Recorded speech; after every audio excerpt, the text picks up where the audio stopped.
Welcome to the Global News Podcast from the BBC. I'm Pete Ross, and today we're asking how much of a threat is Iran's military to the US and its allies in the Middle East? To help answer that question, I've two BBC colleagues with me in the studio. Parham Ghobadi from BBC Persian and Merlyn Thomas from the BBC Verify team.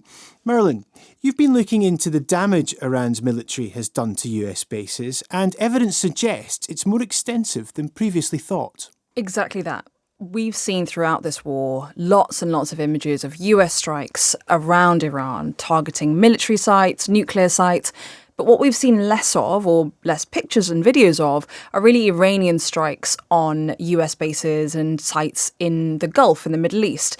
And so we focused on those. And what we've seen using verified videos and satellite imagery is that there could be a much more extensive damage than previously thought. And we found that 20 US military sites across 8 countries in the Middle East have been damaged. And it's worth saying the US hasn't said much about this. So finding this out has been really interesting because we've seen really targeted kind of strikes on hangars, fighter jets, warehouses.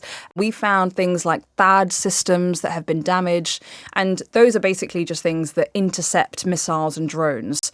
And they're really expensive to make. They can take around $1 billion to manufacture. And the amount of time it takes to make them as well, it's a long lead time. And so the fact that these have been damaged, experts say, is really significant. Is this coming from sort of new tech, the kind of stuff we're seeing in Ukraine with drones and things like that? It's exactly that. Lots and lots of drone attacks. And it's proving really effective because you've got, on the one hand, really expensive equipment that the US has made and taken a long time to kind of strategize and plan over versus lots of these cheaply made drones. And we've seen that a lot, as you say, in Ukraine. We've seen that also used by the Lebanese armed group Hezbollah in Lebanon as well against the Israeli army. And we're seeing this more and more. And experts have said that they've used a significant number of these drones, but they've still got plenty left in the tank. We hear from Washington repeatedly, you only have to listen to Pete Hegseth, the defence secretary, or Donald Trump himself, that essentially, as they would say, US has won this war or is on the verge of winning this war. What would be the message from Tehran to that? So Iranians beg to differ on this point because they are saying that they are the winner of this war. That's what they're repeating on a daily basis. One of the things that Israelis and Americans did was to target the entrance to missile underground facilities. Now, according to CNN, they've managed to, out of 69 entrances, they've managed to rebuild 50 of them. So that shows, and they've filled out the craters, they managed to fix the roads according to satellite imagery. So it shows that, yes, maybe the United States and Israel had some tactical successes in destroying, for example, Iranian Navy. For example, they destroyed some of Iranian missile launchers. However, was that a strategic success for the United States and Israel? Because what happens after the war, before the war, this important waterway, Strait of Hormuz, was open. Ships were traveling through it for decades. Now, after the war, it has been closed off. And that's one of the sticking points in the negotiations right now. So it's not only about the Iranian nuclear program and missile program, but also about opening up the Strait of Hormuz that has not been opened yet. Messaging is pretty significant in all of this. And what you've been saying to us today, the message from Washington, again, I've said it before, but I'll say it again, that they're winning the war. But what you've revealed today is that Iran has had more success than we originally thought. And that's going to play into the negotiations as we go forward, surely. Yeah, we found that there's been more damage done than the US has publicly acknowledged. And they have kind of said lots and lots of rhetoric, as you said, around this, saying that they have wiped out Iran's nuclear capabilities, that they've wiped out their navy, and lots of their military capabilities. And they are trying their best to kind of take a hold of the narrative, especially because, for example, they have put a lot of pressure on satellite image providers to indefinitely restrict the new images of Iran and the Middle East. And that's what we've seen. So actually pulling this all together has been really difficult because we've had to lean on European satellite image providers and also older images from Planet, the American satellite image provider themselves.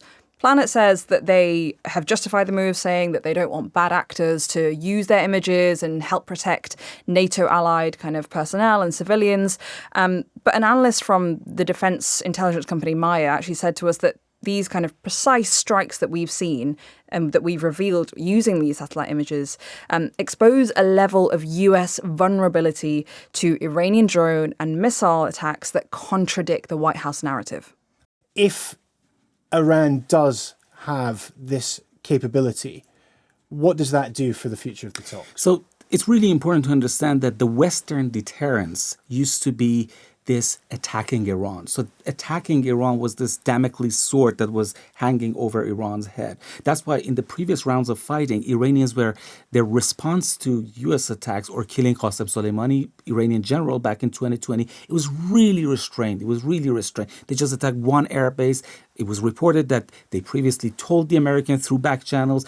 But now that Iran has realized they can manage to survive a war with the most powerful military in the world and the most advanced army in the region. So that deterrence, Western deterrence, is not working that much either. So Iranians, when you look at their, what they say the Iranian authorities are saying is that the outcome of this war is that this Islamic Republic has become much more confident, and they know that they can resist and they can survive a war with the United States of America. However, that can backfire because Strait of Hormuz right now closing, that can later on in the future create some coalition against Iran, as we've seen that French and British authorities are trying to get involved to open the Strait of Hormuz. If it goes on and on and on, we don't know how this is going to pan out in the future.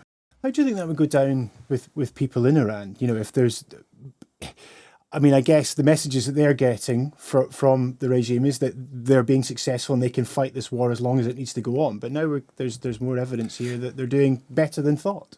So there should be a distinction between Iranian people and the Iranian establishment. Yes, Iranian establishment has managed to gain some strategic successes. However, that's not what Iranian people feel on a day-to-day basis, because when they go shopping, they don't think about a Strait of Hormuz that, we now have control over the Strait of Hormuz, or our missiles, for example, reach here and there. They want it like everywhere in the world, like people in here. Concerned about how much? Yeah, they're concerned about their living costs. And when I talk to people after the internet was connected again, after 88 days, almost 3 months, what many Iranians told me is that their number one issue in Iran right now is economy, because they have really difficulty to making the ends meet, buying basic necessities, let's say, meat, chicken, dairy products and things like that.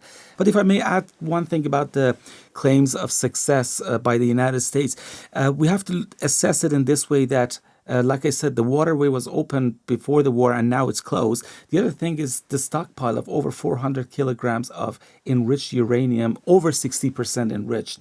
And according to IAEA, that is enough, if further enriched, to make at least 10 nuclear bombs. So there is no solution right now for that stockpile. Iran has not promised to give it to the United States, although U.S. has made some concessions. A few days ago, Donald Trump said that at first he was saying that you have to give it to us. A few days ago, he said that it can be destroyed either in Iran or in the United States or even in the third country by the oversight of the IAEA. Iran has not even accepted that. And as the war is going on in Hezbollah as well, so you've got other fronts of war that is taking place as well. And at the same time, one of the most important issues is instability in the region. This is like opening a Pandora's box.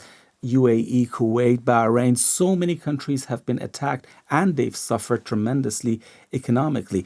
If there is a ceasefire or a memorandum of understanding, which is like one sheet, will that protect the Gulf countries from further Iranian aggression or not? Thank you, Parham and Merlyn, for joining us today. If you'd like to hear more from the Global News Podcast, click the link below. Thanks for watching.